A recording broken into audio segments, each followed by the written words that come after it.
Hey everyone, Matt here. Thanks for downloading Seincast. You're listening to one of our early episodes, which means the audio quality, well, it's not that good. Plus, we weren't playing clips from the show yet. Starting with the second season episode, The Chinese Restaurant, you'll notice an improvement with our new microphones and the addition of show clips to the discussion. You'll just have to put up with the audio issues until then. Rest assured, it does get better. We had a lot of fun recording these early episodes and poring over the excruciating minutia that makes Seinfeld so great. Enjoy the show.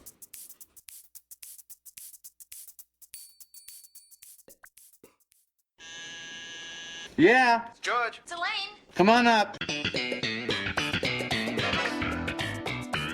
Hey, Benny, listen. I never heard anything like this in my life. Listen to this. This is exciting! This is exciting! Huh? Did I miss anything already? Kramer, get in! Crazy man! Hey! Sit down. Come on, it's about to start. Hello and welcome to Seincast, a retrospective on all 180 episodes of Seinfeld being hosted by two guys who can barely run their own lives. My name is Matt. I'm Vinny. Hey, Vinny. Hi, Matt. How you doing? Good. How are you? Good. Figured we could get underway. We've, talked about so much behind-the-scenes Seinfeld stuff at the top of the show. Maybe we could just dive right in. Sure. What are we going to be discussing today? We will be discussing the stakeout. Now, this episode was shot third. It was moved up to be the second episode to air because it was apparently a more complete introduction to the Elaine character. Now, we had a discussion last episode while discussing mail and bonding, whether or not that was a better first scene for Elaine. I personally think it is. I like the scene where Elaine and Jerry are in his kitchen discussing going out and eating peanut M&Ms. What do you think, Vinny? You think this would have been a better first episode to meet Elaine? Actually not, because she very, and they talk about this later, Larry David and Jerry Seinfeld on the commentary, but she very much plays that role of ex-girlfriend, and they're still trying to figure out how to go through the motions of being friends after dating. So I don't like seeing Elaine as the, perhaps jealous type, or, just both of them are still trying to find their bearings, whereas she seems very comfortable with the arrangement they have in mail and bonding. So I prefer, and she's so cute in that scene. Oh, so yeah. mail and bonding Elaine is the way I want to be introduced to her. It would make sense, though, that NBC wanted this episode to air before mail and bonding because the executives are always pressuring Larry and Jerry to get the two characters together, at least in the first two seasons. So, maybe they wanted to kind of establish the Elaine character as, oh, this is someone who could always be a love interest to Jerry, even though they say they're just friends. I just feel like as a whole, that scene with Elaine in Jerry's kitchen talking about M&Ms and going out is the better introduction. You made a reference to the NBC executives pressuring Larry and Jerry to get them together at some point. And we're actually going to be discussing the commentary today. Larry and Jerry do a commentary track on this episode on the DVDs, which is fantastic. So we're going to be referencing that a lot. But they make a point at saying they really wanted to establish early on the relationship they had and not give any hint of the will they, won't they kind of thing that we're accustomed to seeing in so many other sitcoms. They made it a point that, hey, these two are just friends. So if we haven't made it clear already, why are we watching the stakeout after mail and bonding? Well, this is the order they have it on the DVDs, which we're following at home. You can buy these DVDs on Amazon or the Sony Pictures store. It's a wise investment as a Seinfeld fan to own these DVDs. They're absolutely fantastic. Mail and bonding was written first, then the stakeout, then the robbery, then the stock tip. So we're going in the original order that they envisioned these episodes before NBC reshuffled them and decided to air some before others. So let's start our discussion of The Stakeout. This was written by Larry David and Jerry Seinfeld, directed by Tom Sharonis, and its original air date was May 31st, 1990. All right, our first scene, as we're used to now, is Jerry doing stand-up, and he has a bit about writing checks, particularly women writing checks. They can't find keys in their purse, but the checkbook comes out out of a holster. They never stumble. Who do I make it out to? This is the cute Jerry humor. And then, of course, on the flip side, he talks about how, a check isn't very masculine for a man. It's like getting a note from your mother, and, you don't have money, but you have these. Now, this might be a little dated, the idea of checks. I was talking to my wife. I'm like, do you still write checks, if, you're at the grocery store? And she said, never. But her mom still does. I know my mom still does. Do you feel I was, like your mom does? I was actually gonna bring this up and ask you because growing up, I remember my mom always paying with checks, Hmm. and the only time I pay with a check is when I have to. So I Yeah, think I'm on one of the first or second checkbooks I've ever started with since I've acquired money. sure. So. I think the only time, yeah, I write a check is when I'm sending something in the mail. Mhm. Like either a bill or a rent check or what have you. So we're gonna do something a little different today. Since there is a commentary track on this episode on the DVD, we're gonna throw in little tidbits that Larry and Jerry give us throughout the episode. So for this first scene, the stand-up scene, Larry actually is amazed at this because he hasn't seen this since 1990. So they recorded this in 2004, these commentaries, and he hadn't seen the show in 14 years. And of course, his first comment is about Jerry's hair, and he says, "Oh, the hair looks good." So Larry David staying true to form, always commenting on somebody's hair growth or loss for that matter. Oh, and I think he also talks about Jerry's jacket, and I noticed this myself. Do you remember it? It's like Ooh, it's it's very dated. yeah. I know it's not this style, but it kind of looks like a galaxy. Like it looks like a lot of stars, like little It holes. does a lot of dots and different colors, and Mhm. there's grays and blues and all It's these awful. things. It reminds me of the mole hair sweater we're gonna see a little bit later on, Yeah, I could see that. I but could made see that. into a jacket. Oh, Yeah. you don't believe me? Yeah. Next scene is at the video store. I don't know if this is Champagne Video, which we return to in later seasons. Don't they show the exterior shot of Champagne Video in this episode? They don't. So I was Oh, they don't. looking Okay. for it, yeah, and they just go right into the scene inside, and maybe because I guess they didn't have a lot of exteriors to lift from, but Mhm. it's kind of a similar setup. I mean, I guess you could argue it's Champagne Video if you want to do a little retconning, but Can you explain what retconning is for those of us that don't retconning know? it. I think everyone knows what retconning is. You're the only one. I would like to hear this. Retconning is like when something might not make sense, it's like a continuity issue, and you can come up with a reason in the show itself as to why it doesn't make sense. So So is that short for retro continuity? I guess, yeah, I say retcon so many times I don't Yeah. even know. So Jerry and Elaine are, looking at different videos, and have you noticed, like, I noticed this way back in like the mid '90s, I think, when I first saw this episode, how dated all the videos are, and Oh how yeah. how random they are. Like, I don't recognize any movie titles except for, I guess, Cocoon 2. But I wonder if like Castle Rock or NBC might not have had the rights to show like the latest movies out at the time. I mean, Perhaps. you're coming off of 1989, which was a huge year in movies. I mean, you had like Indiana Jones, you had Ghostbusters, Batman. Batman. Yeah. So you would think there'd be more blockbusters on the wall, but this is just a nitpick from the set decoration, just how weird everything is. It's like a bizarro world. So is that a requirement that shows must go through in order to have videos in the background? Do they have to get permission from those companies? That's a good question. Yeah, I don't know. I always thought, if I'm a TV or movie studio and I have to show movies covers in my episode, that I'm probably going to show ones that I made, as a way of kind of like promoting yourself, like Yeah. quote unquote free advertising. We talked about that last episode. All the movies on Jerry's shelf aren't they Sony I've or always no? wanted to look into that because I recognize Pretty Woman, Child's Play 2. I think Presumed Innocent is in there. Also, whenever they go to the movies, like, God, this is such a tangent, but I think when they're at Chunnel and George is yelling, Mm-hmm. he's like, Susan, Jerry. Soda. If you look at the movie in the background, I'm like 99% sure it's The American President with Annette Oh, Bening, okay. and Michael Douglas. And who made that? I don't know. I have to look into it, but I wonder if Come on, they're all sorry. I wonder if they're all tied to like NBC, Universal, or Castle Rock, whatever. But That'll be our homework for another time. yeah, another time. Anyway, I'm sorry to interrupt. No, no, no. I think that might be one of these. That's the new format of the show. I think we're going on even more tangents. Scattered and awesome. Jerry and Elaine are just looking at different movie titles, and Elaine's like, "Oh, I've seen everything," and Jerry takes out this I porno don't think tape. you've seen this. Does it seem weird at all that they just have like adult films out in the open? Out in the open, I think this is purely a circumstance of we need to get a porno into the show. Right. Because normally I remember there was a curtain, right, in the video stores growing up. Yeah, There's or the adult section. yeah, it's like in the back. You knew as a kid where it was, but you Yeah, you don't go not back looking there. I had one friend who was gutsy and peeked his head through. That was as far as we got. I remember this is before the internet, mind you. Of So we course. didn't have the freedom of just looking up whatever we wanted whenever we wanted. And I remember going to the video store in my hometown, and it was in the corner by the window.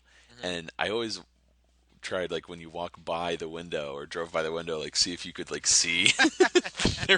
You never could. Uh, But we still tried. We still we dig. yeah. We test. So Gregory grabs one of the porno films and shows it to Elaine, and they sort of have a laugh over it. And they talk about, what do you think their parents think of your kid being a what does Jerry call it? Oh, he's a public fornicator. Fornicator. He's a fine boy. I don't think I've really thought about this, but as I get older, I can sort of remove myself from the actual content and think like, oh yeah, I wonder what these people are. I mean, Every actor has parents, so they must think something, But now I think you were getting at porno so mainstream nowadays that it's becoming accepted for the most part in popular culture. oh right, like one of the male adult stars, James Dean, he did a AMA on Reddit recently, and it was hilarious. I guess it just depends on your own morals, whatever. So that line, he's a public fornicator, he's a fine boy. During the commentary, Jerry and Larry both chuckle at that, and Jerry's like, "Oh, that's a funny line. It sounds like you wrote it, Larry." And Larry goes, "No, I think you wrote that." So I found that really interesting that two brilliant writers they don't remember, what line, who wrote what, Oh sure, when you're They love the line, but I don't know, did you write that or, I thought that was really kind of cool. yeah, I mean when you're collaborating this much, especially because these first 5 episodes were written just by Larry and Jerry, like they must have just been sitting in a room together and just letting the jokes fly. We talked about this in an earlier episode how easy it was for them to collaborate. So I wonder if it's one of those things like, oh, it was one of your jokes, one of my jokes. Who the hell knows? Who the hell cares? It's Yeah. good. Michael Richards said something so eloquently in one of the interviews that they were like John Lennon and Paul McCartney. They knew how to write a TV show. Like they just came together and merged, and symphonies came out. They also comment how in this one particular scene they set up the entire episode. Oh They my talk god. about Yeah. bringing the parents in, the wedding, Pamela's birthday. right. So everything is set up in this one scene. So this is the entire episode right here. And just to address all that, so Elaine thinks that the porno would be a funny gift for Pamela's birthday. She tries to invite Jerry to go to it, and Speaking of which, before we go on, what do you think about giving someone a porno for their birthday, Matt? oh, I totally get it. It's a little creepy nowadays to do it. I think there's other gifts that you could gag gifts in its place that would work, but to give someone either a VHS or a DVD would be a little weird. Yeah. Well, because I have a funny story about that. Because one of my really good friends came down to visit, and I was meeting his girlfriend at the time, and they gave me a porno for my birthday. When was this? Uh, when did you meet your wife? Oh, 2008. So it was 2009, 2008. Oh, that's so weird. Yeah, my friend Matt and his wife. The first time I met her. Can we set the story up again? I wanted to No, be. no, no, go ahead. Go ahead. Go ahead. Continue. Oh, Dude, I no. completely forgot about Yeah, I was this. wondering why you weren't cracking a smile yet when I brought that up.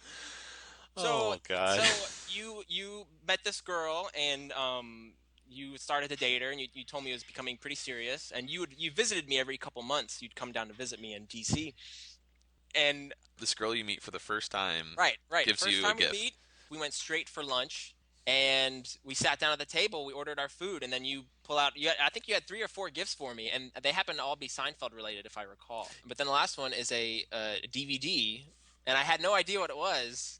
And it turned out to be the Seinfeld Triple X parody starring James Dean. That was another reason you didn't remember. You said James Dean like 5 minutes ago. It was hilarious. We were all laughing. It was a great gag gift to give somebody who's a big Seinfeld fan. And Yeah. that's the only porno I own is the Seinfeld Triple X parody. Well, actually, no. Well, actually, That's a you lie. own the sequel as well that it I- gave you. For my most recent birthday, I was also given the sequel by this same couple. So thank you for that. Yeah. Oh my God, I can't believe I forgot all about that. Yeah. Jeez. Did you notice by chance, since we're talking about porn for the past 10 minutes, the name of that film? in the Seinfeld episode? Yeah, like No, I did I not. freeze framed it. I like turned my head upside down. I'm like, Oh, oh, what is that? And I got the word dimples, and it took me a little while longer, but I got the first I got the first name, did and you do a it's little search? no, I did, I could have because after I found it out, I just put that into Google, and the Seinfeld Wikipedia page popped up. So I Oh, could have just looked there, but it's called Emerald Dimples, and I don't know okay. anything about this movie. I assume it was a real film or I mean, like VHS at the time, but I haven't really found out anything outside of it. I'm looking up. Emerald Dimples came out in 1985, and it starred Bunny Blue, Lynn Cartier, and Misty Reagan. Herschel Savage.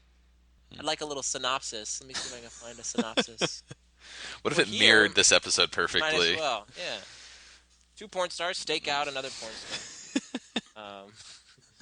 Well, maybe we should maybe we should talk, I guess, about Is this a bad tangent? the episode proper. Well, we can cover this just as quickly as the characters do, but Hmm. Elaine says we could give this to Pamela for her birthday.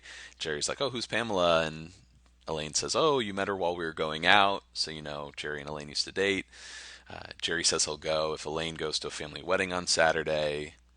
They debate, whether that's a fair trade, and Jerry also sets up that his parents are coming in. So yeah, you're right, Vinny. What you said earlier. There's a lot of setup in this first scene, but it works. It doesn't feel like you're really beating the audience over the head. Right. Jerry does get Elaine to commit to going to the wedding, or at least like says that there's a lot of people to mock at a wedding. And when I was a kid and I first saw this, I'm like, oh, what's the big deal? Like a wedding would be fun. There's food and there's drink and dancing. But nowadays, I mean, unless it's like a really good friend, like weddings are just the worst. Especially when you're in your late 20s or late 30s, everybody's getting married, so you Yeah, have to go to so many of them that it really becomes a chore. And if you're in it, forget about it. right. You're like, ugh.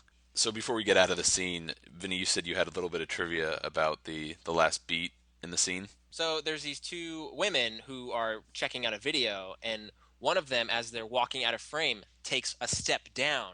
And Larry and Jerry remark that Glenn Forbes, who is the set dresser, was so upset that woman took that step off the set, and it looked as though the show was kind of cheap. And then Larry actually asked, he's like, why didn't we reshoot that? But they never really answered it. I think you only notice it if you're probably working on the show. I just assumed it's like a little step, in a video store. Every time I see that scene now, I always think of that. Hmm. It always pops in my mind.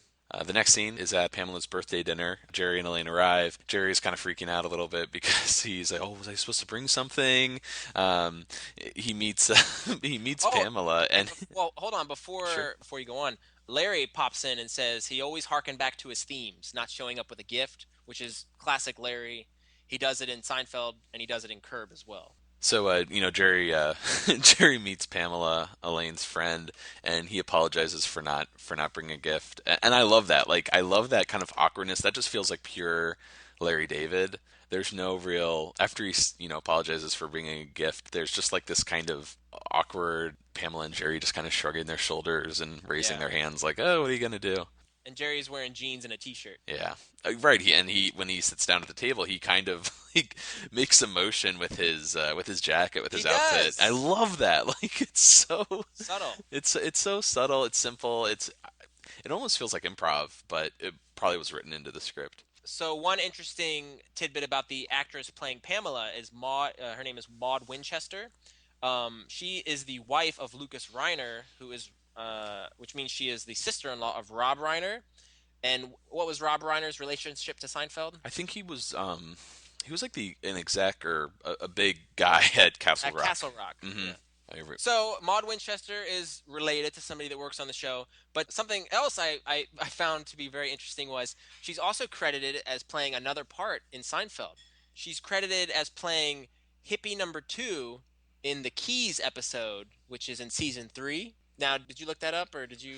Um, you told me about this, and I didn't watch the episode yet, but Okay. that hippie scene is when they're in like Kramer's in the back of the van with Yeah, these. that's what I thought. I mean, they're I don't know if they're hippies. They're more like part of the Manson family, like creepy. Did you ever kill a man, dude? I think she's like sort of sitting next to Kramer, and she's the one that's like, "Don't leave us, Kramer."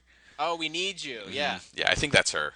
And I think this is the first time we see an actor in Seinfeld reprise or not reprise their role, but but play a different role later on in the series. And this is something that you and I have enjoyed over the years, watching the show over and over.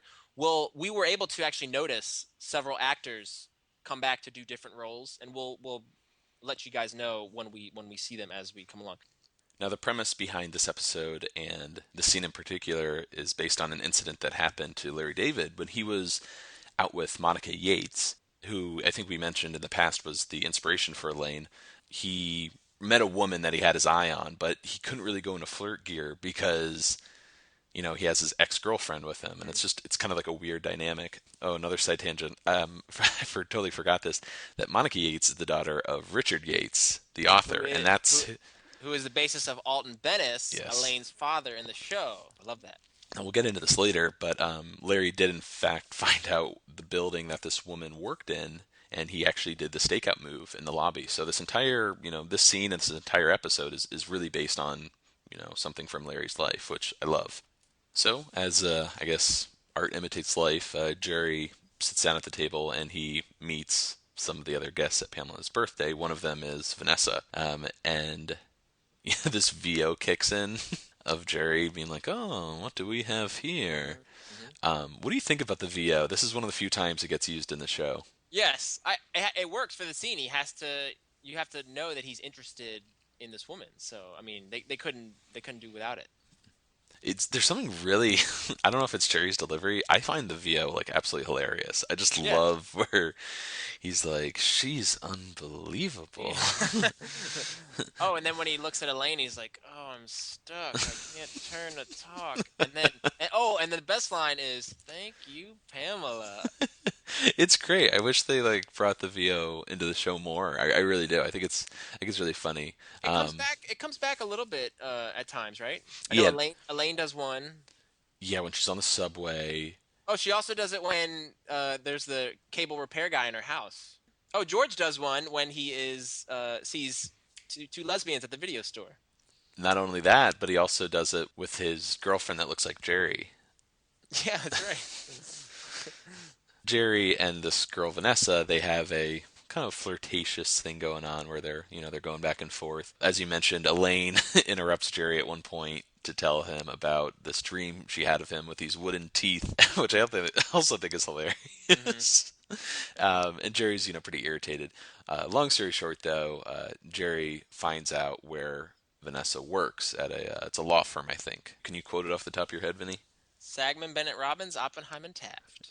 And I'm going to throw in some trivia here. I might be lifting this from your commentary that you watched for the episode, but those names, those 5 names, are a handful of people that Larry knew in college, which I think is awesome. I'll do you one better. Do you know where Larry David went to college? Oh, God. Queens? Somewhere in Queens? By Brooklyn? me. Really? Where? University of Maryland. I didn't know that. And do you know what he majored in? What? History. God. Which I think it's apt because he throws in so many historical references. And I remember long ago reading an article saying that Seinfeld was an intellectual type show in that all the references that get dropped, a lot of things about the Kennedys and Cuban Missile Crisis, all these things, you have to be kind of a history buff, much like Keith Hernandez. Civil War buff, yeah. Civil War buff to get some of the references in the show. But eventually, Vanessa has to leave. She leaves actually with a guy that's with her. Jerry's a little suspicious. Oh, is this the boyfriend? What's going on here? Yeah. But in the end, he's like, Sagman, Bennett, Robbins, Oppenheim, and Taft. Sagman, Bennett.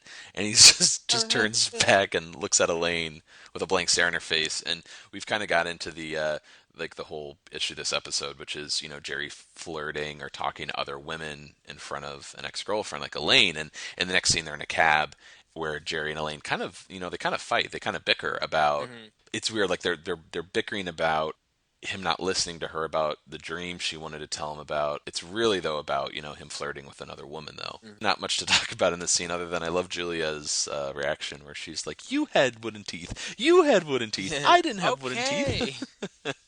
Also note the incredibly cheap set design, the half of a cab with, some lights flashing in the background, and I think crew members probably shaking it or something. In the commentary, Jerry goes, "How old is that car? It looks like a Hudson." It's like pitch dark in there. The show got really better in terms of having these driving scenes where they'd have the background, the New York street be playing in the background. So Yeah. it gets better. Yeah, the blue screen or the rear projection definitely improves as the show goes on. Next scene, I'm sorry, it's a little bit of stand up where I think we lose this eventually. These little bits of stand up interrupting the show itself. Jerry's talking about the term platonic relationship, and it must have felt good for Plato naming something after himself. What is it? You could be a guy named Rico and just say to a woman, "Hey, you want to go to bed immediately? It's a Riconic relationship." Yeah, I don't know what you think about the stand-up, but I was like, It's okay. yeah. The bit is actually not from Jerry's act. Some of the stand-up bits that we see Jerry had already written, from his act as being a comedian over the years. But this bit in particular was written specifically for this show. Right. Could you come up with a bit that would tie into this episode? It's funny. I think it kind of shows. Like, you can kind of tell when stand-up was written for the show, and that's not because it ties directly into the plot, but I don't know. There's something about this that doesn't seem... It doesn't feel like Jerry workshopped it a lot, and took it around. Shaped and molded to be the essence of Jerry. Yeah, it's just a little in the end. So Jerry arrives at his apartment from dinner and his little tiff with Elaine, and who do we meet? We meet Helen and Morty.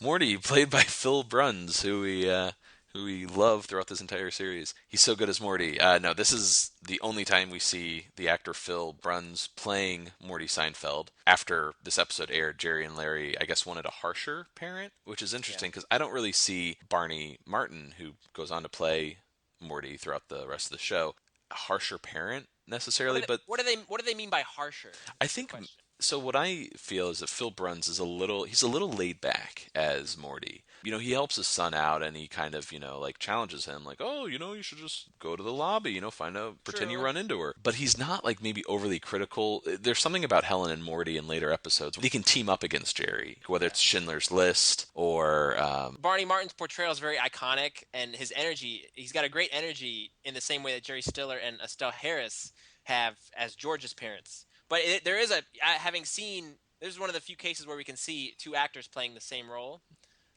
And clearly, Barney Martin is just tailor-made to be Jerry's dad. Even during the audition, when they recast Barney Martin, he didn't know that there was an actor who previously played Jerry's father, and he only had to go through half of his audition before they said, "No, that's it, you got the part." Oh, that's awesome. And it's not because this is a pretty simple role to fill. They obviously wanted something very specific, but I almost get the vibe watching the show that Liz Sheridan, who plays Helen, and Barney Martin are Jerry's real life parents. They're just perfect. It's It's not only in their looks but in their acting. They're almost two halves of Jerry. It's really awesome how perfect the casting eventually became. I think Phil Bruns is great, as an actor and all that. But when you compare him to Barney Martin, there is no comparison. I saw Phil Bruns actually passed away in 2012, so he just recently. Oh gosh, well now I feel like now I feel like a jerk. Nice, Matt. Yeah, we also meet Helen Seinfeld for the first time here, played by Liz Sheridan. To talk a little bit about her audition, we had a woman by the name of Barbara Barry, who a lot of people might not know. She was in a lot of TV and film. She was most known for Barney Miller, but more interesting, we also had an actress by the name of Doris Roberts audition, and she went on to play. I've actually never watched the show, but she plays Raymond's mother on Everybody Loves Raymond. An iconic mother figure. Yeah, and it's funny, by looks, she kind of looks more like Estelle Costanza. She would have been a great Estelle Costanza, but to see her as Jerry's mom, I personally don't see it.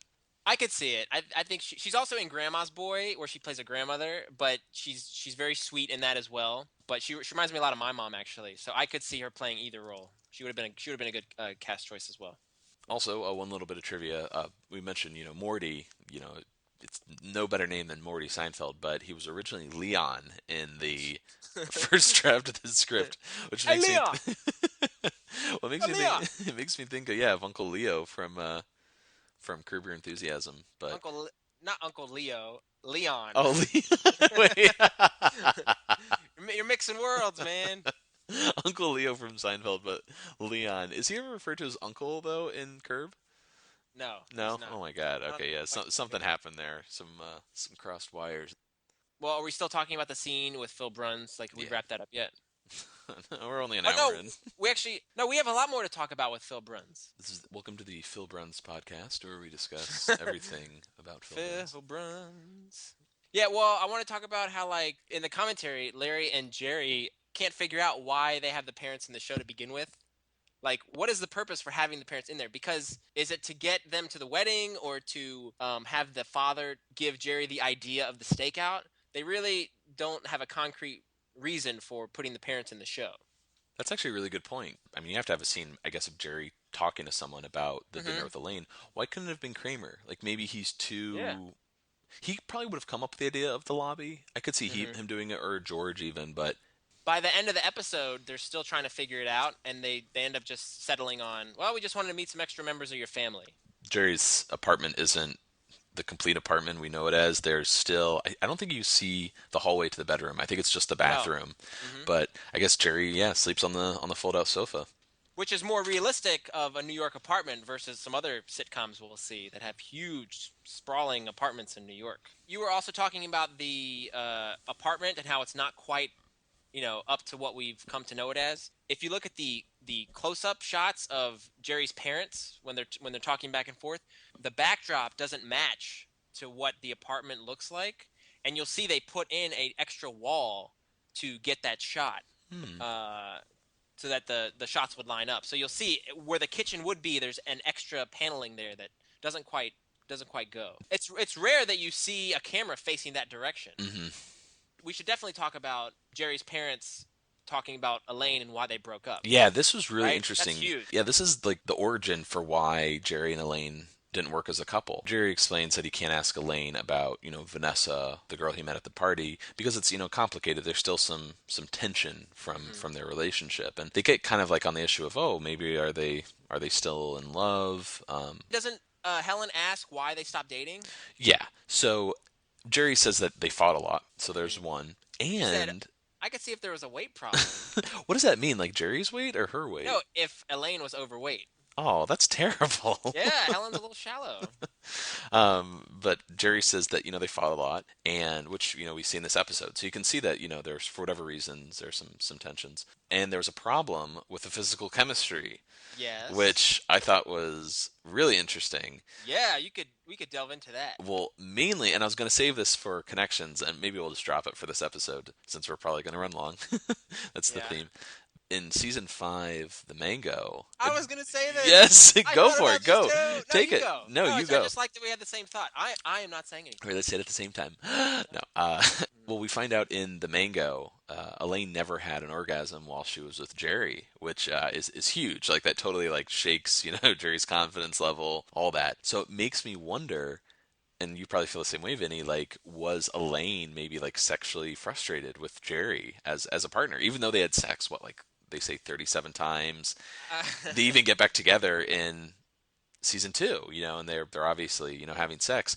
But yeah, maybe she just never like was happy with the relationship on a sexual level. That exact thought occurred to me, and that's what now I will believe as the reason for them breaking up is Elaine just wasn't feeling it. Yeah, well, which is crazy. I'm sure there's a lot of couples that don't work out because of the sexual department, but to actually hear that as a reason why a couple broke up, usually like in a show, it's like, oh, I'm just out of love with you, or oh, I love someone else, something really shallow and lame. But like I'm focusing on my career. Yeah, right. This is a pretty like serious issue, I thought. Yeah. For the two of them, and it's kind of cool in a way that it sort of pans out. I mean, you have to put the pieces together like we're doing now. It's not this recurring theme like, oh, we broke up because I never had an orgasm. The pieces are there to make the connections. Something else to relate to the commentary, Larry jokingly asked Jerry, he goes, "What was it, Jerry? Why did you break up with her? Was it the sex?" And Jerry responds very casually. He goes, "I think it was to go out with other girls." So That, it's funny. It sounds like Larry's like, I know it was the sex, Jerry. Just admit it. And Jerry's like, the character is like kind of... it's goading him. Yeah, he's like, no, I just want to be with other girls. So the scene ends with Morty, suggesting that Jerry stake out the lobby of Vanessa's building since he can't ask Elaine about her phone number or anything like that. And just pretend you bumped into her. Yes, exactly. Pretend you bumped into her. And Jerry says is actually, a really good idea. And I kind of have to agree. It definitely does, but I don't know if Jerry so much as reveals his hand at the end of the scene, or Vanessa just onto him, because I think by asking, "Do you date immature men?"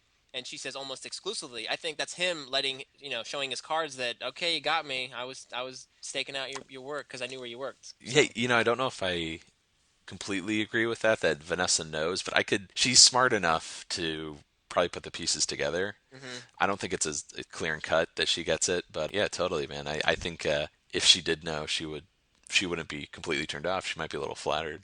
So we get an act break, and the next scene is in the lobby that we were just talking about, where we finally see George in this episode. He's been absent for a while. I mean, my God, if we want to talk about some of the most iconic scenes from these early episodes of Seinfeld, I think this has to be maybe the most iconic from the first season. Hmm. This scene, I mean, like, we need to explain it to you guys, is the origin of Art Vandelay. It's the origin of George wanting to be an architect. I mean, it's huge, and I guess we've talked about the other scenes so much. I guess there's really not a whole lot that could be said about this scene that hasn't already been said in countless interviews, and probably among Seinfeld fans. I kind of picked up on something. George seems to have a formula for coming up with these names. He'll come up with a single syllable. So the first one was Bert. Then he'll come up with a second syllable, Har. And then two more syllables, Bin Sin. Bert Har Bin Sin. Then he does it again, Art Core Valet. And then finally, when he's under duress and he doesn't know who he is, he meets Vanessa. Then he blurts out Art Vandelay. Can you think of other aliases that have appeared in the show? What are Jerry's? Kel, or is it Ken? Kel, that's his dad's name. Is it Kel? Kel is his real life father's name. Kel Varnson. There you go. And then you have Kramer's. Penny, yeah, H.E. Pennypacker. Now, do you know Elaine's? Elaine had a fake name? In one episode, which is why I liked it. Oh my God, She used it for her own gain, which is why she had it. Tell me. Nurse Paloma. Oh yeah. You could also argue also, Susie. And Suze. One other cool thing about that is Larry knew a guy in college named Art Korb. Which is such a weird name. So. And then, well, apparently I also heard that the Art Vandelay, it just came out, right? It wasn't even from something. Yeah. He's like, I don't know where that came from. Maybe he just doesn't want to give the origins, but he's like, yeah, whatever. It's just the name he came up with. I kind of would have been a little bummed if there was an Art Vandelay that he knew. It's kind of nice that this just came out of wherever. One other note on names during the commentary, Jerry asks Larry, he's like, didn't you date a girl named Vanessa? Is that why you used her name? And Larry said, yeah, anything to give me an edge. I wrote a show and I used your name. So he based named a character after someone he knew to kind of get in with her. Absolutely, not many people can offer that. Yeah. So Jerry and George are coming up with some names that they're meeting it. They're meeting Art Vandelay in the building. Meeting a friend who works in the building. Is he the architect? No, George's the architect. Mm-hmm. And unnecessary. Right, and this is, I think, something that George is really pulling from inside. Like, he always wanted to be an architect. This is. Maybe something he's bringing up to Jerry for the first time. I have to ask, though, we're all over the place, but between the three names, Bert Harbinson, Art Corvalet, and Art Vandelay, which one sounds like the most believable? Art Vandelay is, I think. Art Corvalet, I hear Corvette in here. I hear the Art Core, and I don't know. Maybe it's just because I've heard Art Vandelay over the years that it's become... And we actually met the real Art Vandelay by the end of the show, so that's real for me. Yeah, me personally, Jerry says that Bert Harbinson sounds made up. I think it sounds real. I don't know, Bert Harbinson. Bert Harbinson. I think it's all in the pause. So Vanessa eventually shows up in the lobby, and George starts freaking out. And he originally had Art Corvalet, which then, in his panic, came up with Art Vandelay. And I have to apologize, cannot believe we didn't mention it. I knew there was three things that started in this scene. Not only Art Vandelay, but the architect, but also the idea of Art Vandelay being an importer-exporter. Yes. Yeah, so that's huge as well.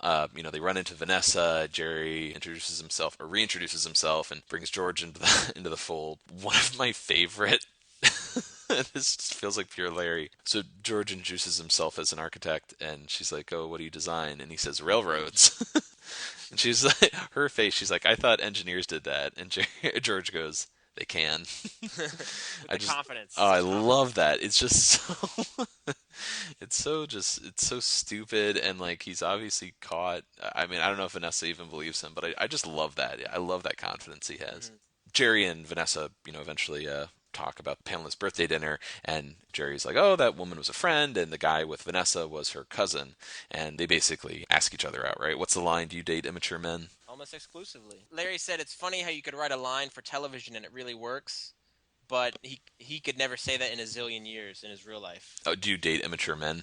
Yeah. Yeah, that's kind of I don't know, it's kind of cheesy, I guess. I think any kind of pickup lines are cheesy. Like it's really hard to make them work without like being ironic and being like, oh, I want you to laugh at how stupid this is.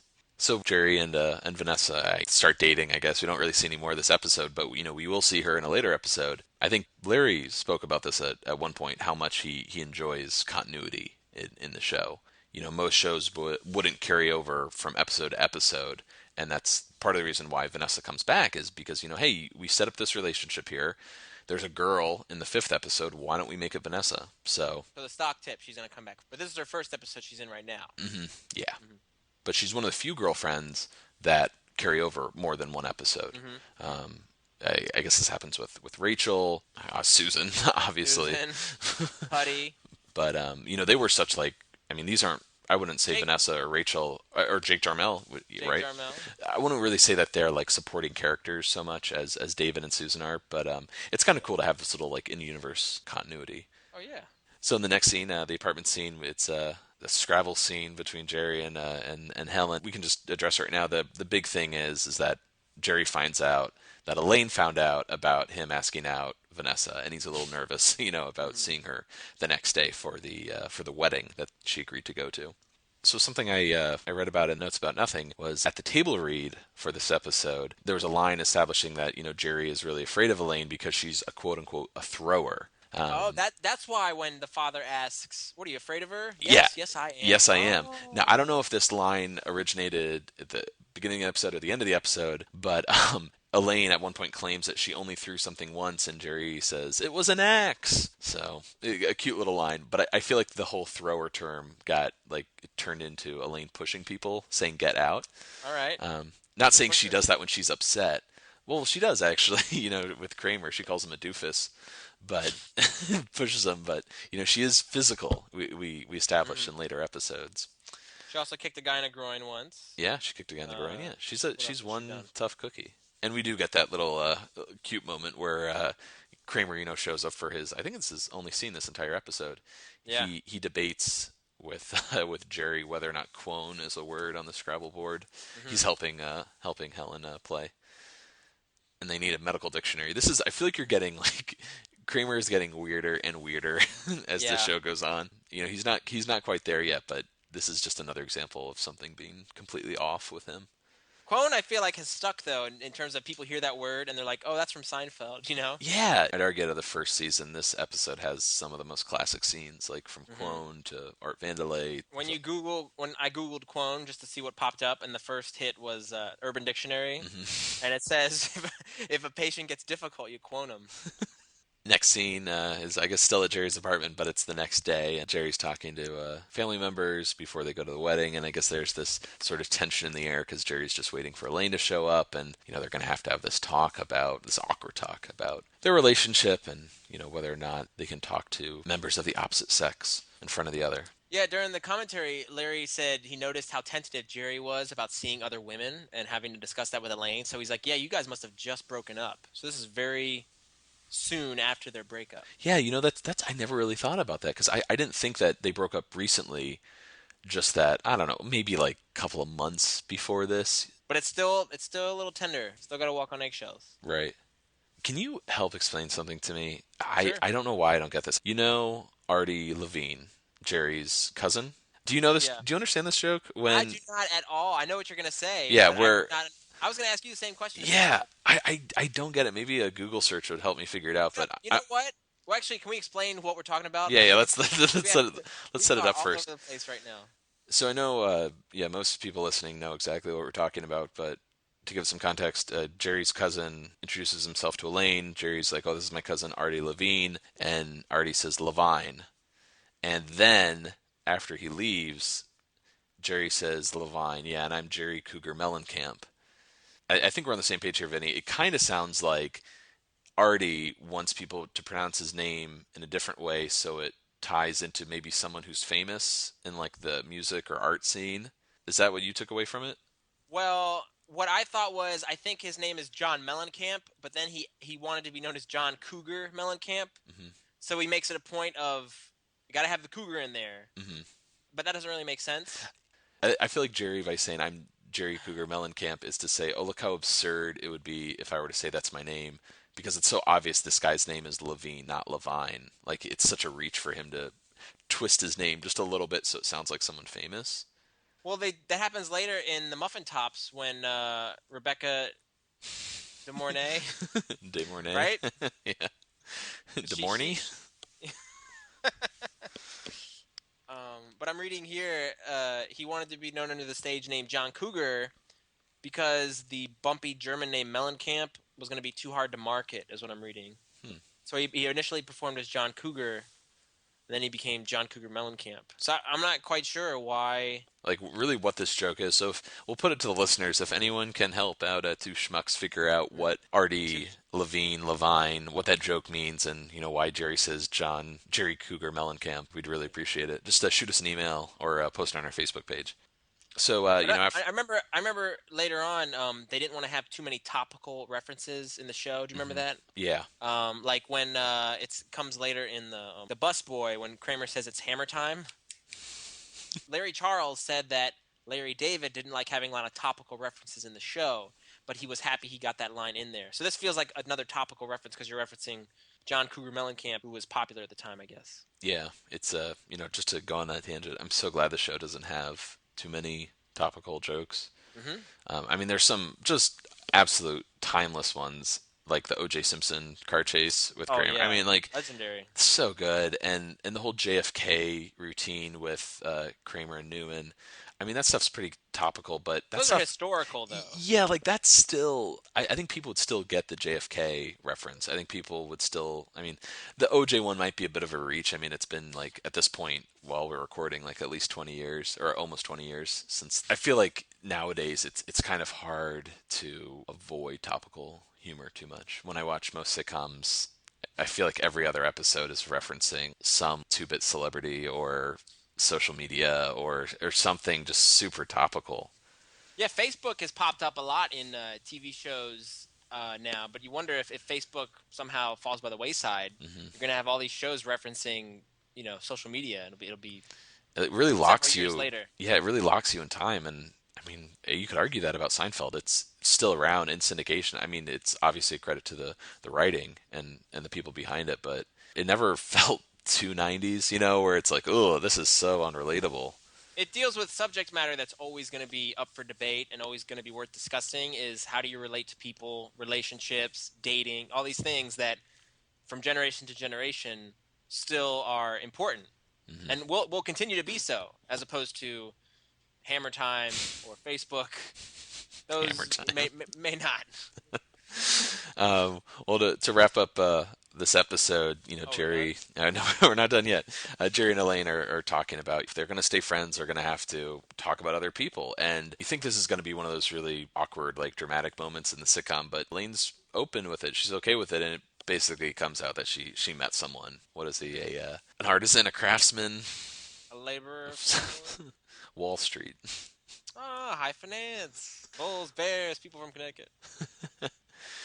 It's a cute ending, thank God we didn't get like an awkward 3-minute serious dramatic conversation between the two of these, because Vinny, how much I hate those moments in Seinfeld. Like other sitcoms, whatever, they can do all the drama they want. You have a live studio audience. You're not bringing them there to laugh. You're bringing them there to have this emotional, dramatic moment, which I think is just total crap. Like, this is a comedy show. It's got to be about comedy, as many jokes as possible. And when you get when these moments slow down and characters have a dramatic conversation with each other, to me, it just sucks out all the energy from a show. This is one of the first times, if not the first, that Julia does this little roller coaster move with her delivery of a line where she says, "It's great to talk about other people."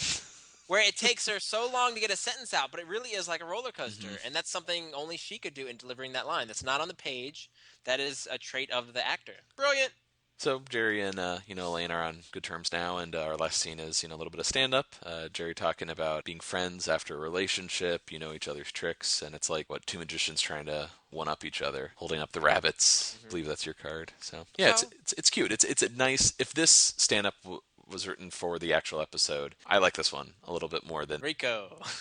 the Orconic relationship. This is a little cuter. Definitely feels a little forced. It's a little ties in a little too perfectly to the episode. But yeah, I mean, all in all, like pretty good episode, I have to say, especially for the first season. Just to get a little bit of trivia, this was nominated for a Writers Guild Award in 1991. Do you know what show it lost to? I was gonna try and give it a guess, but I do not know. Think about it. I'll give you. Actually, here, I'll give you one hint. This show that it lost to is featured in an episode of Seinfeld. I don't know. I'm out. Lost to Murphy Brown. Oh, I wouldn't have got it. I wouldn't have got it. It was season 2, episode 10, Brown Like Me. Vinny, I don't mean to steal your thunder from the commentary. Go ahead. Steal away. Steal away. I did notice that, well, God, what are we doing here? We're two men talking about two other men watching this show. Yep. But it is a little bit of interesting trivia. If you don't own the DVDs or you haven't checked out the commentary in a while, Jerry and Larry, while watching this episode, felt that the show was really starting to click, especially in the lobby scene. It really set the tone for the conversations between Jerry and George. And at the end of the episode, Larry was saying how slow the show is. Picked up with Jerry and George, but then it kind of slowed down. And this ties into the dramatic undertone of that scene with Jerry and Elaine. And sorry to talk about this even more, but like I'm so glad they really, this goes into the beginning of the show when I mentioned that NBC always wanted Jerry and Elaine getting back together, and Jerry and Larry didn't want that. And it seems like I don't want to say the worst moments, but the slowest moments of the show are these relationship talks they have, which really don't crop up again later until the deal at the end of season 2 when Jerry and Elaine hook up, where it's just like, I was gonna say that's exciting though. it is. You know what? Like, as a fan, I have to agree. Like, it's kind of cool to get into this series-wide arc, or at least like first 2-season arc of Jerry and Elaine. Will they? Won't they? But you kind of get the vibe from early on that Larry and Jerry thought that sort of arc was maybe either like too predictable, or beneath them, or just didn't hold their interest the way just straight up comedy did.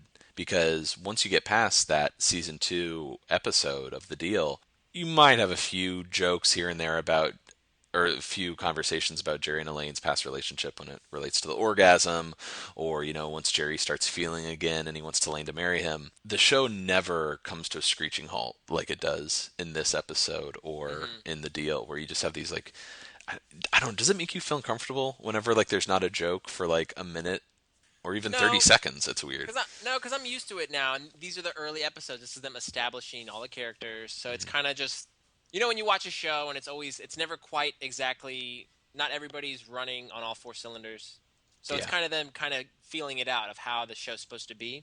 So that's why I like the early episodes, because it's them kind of figuring it out still. They haven't hit their stride just yet. But yeah, Jerry says it was like a school play, and they laugh at that, and I love that. I love how you said earlier how Larry's like, "Can we do another show? That was really slow." Even the creators, yeah, when they look back on the show, I mean, I don't know why I think this, but you think the creators are at home just watching the show whenever they want. They probably hadn't seen the show in a long time. Yeah. So to revisit it with fresh eyes, it's just like, oof. It's probably how we're going to view this podcast in a couple of years when we come back and listen to it. If we're still doing it. Oh, God. Well, we pretty much talked about the connections in the episode. We like to tie events in an episode or little scenes, little moments to future episodes of Seinfeld, whether it was intentional or unintentional. But we address most of them. The Art Vandelay, importer-exporter, architect. And I'm so glad we were on the same page about the physical chemistry angle of Jerry and Elaine's relationship. Oh, yeah. We did forget one other connection to a future episode. What do you got? When Jerry's parents are in bed and they're asking, Jerry, you don't have to, we're putting you out. And she's like, no, that's okay. I'm sleeping next door. And Helen says, oh, doesn't your neighbor mind? And Jerry says, oh, no, he's making a bouillabaisse. So that's the first time we see the bouillabaisse, which will come back later on in season 4. With Russell Dalrymple. So we're going to move on to the ratings portion of our episode. This is where we score a Seinfeld episode out of 10. 10 whatevers. We'll make it up on the spot. There's really not a whole lot to say about this episode that hasn't already been said. I think it's the best of season one by far. And this is especially evident by the Writers Guild Award that it was nominated for. I think a lot is working in the show when it comes to the conversation between Jerry and George. I think that is just like pure Seinfeld right there, the energy between the two of them. I like Kramer's brief appearance. I wish we got a little bit more of him though in this episode, even though he isn't like he isn't fully shaped as the Kramer character. I prefer a little bit more as opposed to just one little scene where he pokes his head in. I It think kind in of the coming episodes, you finally start to see the hair stand straight up. hmm We're gonna see the slide in, so it's coming. yeah. So we're seeing the evolution of Kramer, which is kind of cool to Yeah, see where he started from. But we're gonna get the essence in a little bit. he's really like the last character to kind of come together because I mean, Jerry evolves through the show. I think George, this is really when George clicks as a character, and Elaine is definitely there. But yeah, Kramer is just still, it takes a while for him to catch up. Michael Richards has even said he wasn't sure what the character was at this point. So, we'll give him a pass on that. But yeah, all in all, just a great episode. I think it's so funny and so good. That's why writers chose to pull from it. Art Vandelay, importer, exporter, architect. But yeah, all in all, like I have to agree with Larry and Jerry, what they said in the commentary, that the episode is a little slow. But if I had to pull one from season one, this would be it. So that being said, I'm going to give this episode 7 Emerald Dimples out of 10. So I don't know how official this is, but I'm gonna spell the mom tattoo with 7 O's on this one. Does that Oh, work? yeah, that works. So you're going to give it 7. Imagine spelling mom with 7 O's. I don't know how official any of these rankings really are. Sure. But all in all, your thoughts on the episode? Do you like this one or?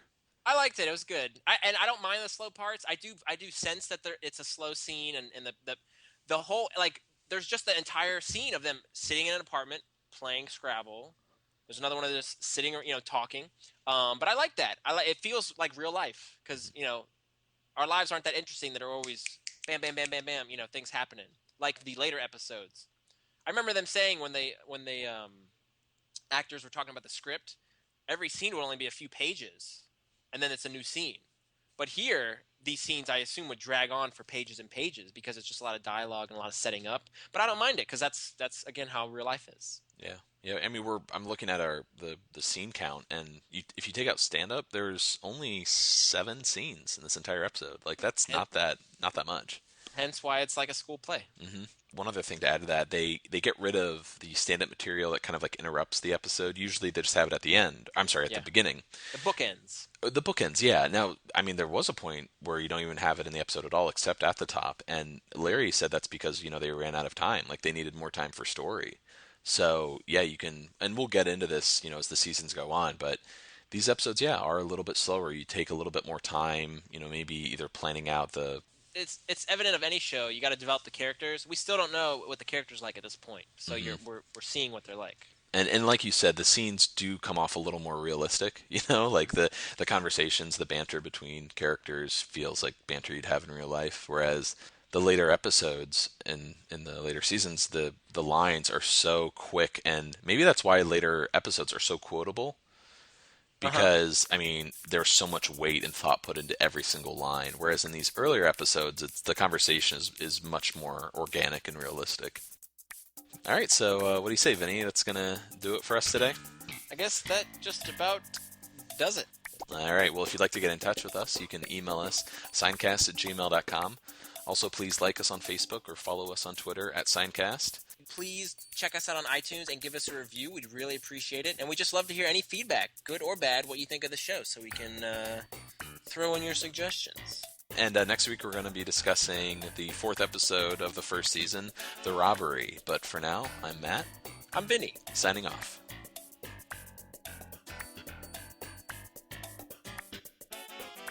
Seinecast is not endorsed by Castle Rock Entertainment, Sony Pictures, or NBC, and is intended for entertainment and information purposes only. The official Seinfeld site can be found at sonypictures.com/TV/Seinfeld. Seinfeld, the Seinfeld logo, and all names, pictures, and audio of Seinfeld characters are registered trademarks and/or copyrights of Castle Rock Entertainment or their respective trademark and copyright holders.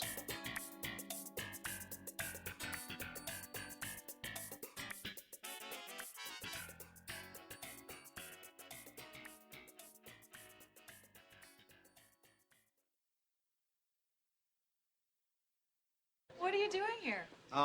We're meeting a friend of ours for lunch, works here in the building. Yeah, Art Vandelay. Really? Which company? I don't know. He's an importer. Import. And exporter. He's an importer-exporter. I'm an architect. Really? Yeah. Well, what do you design? Railroads. I thought engineers do that. They can.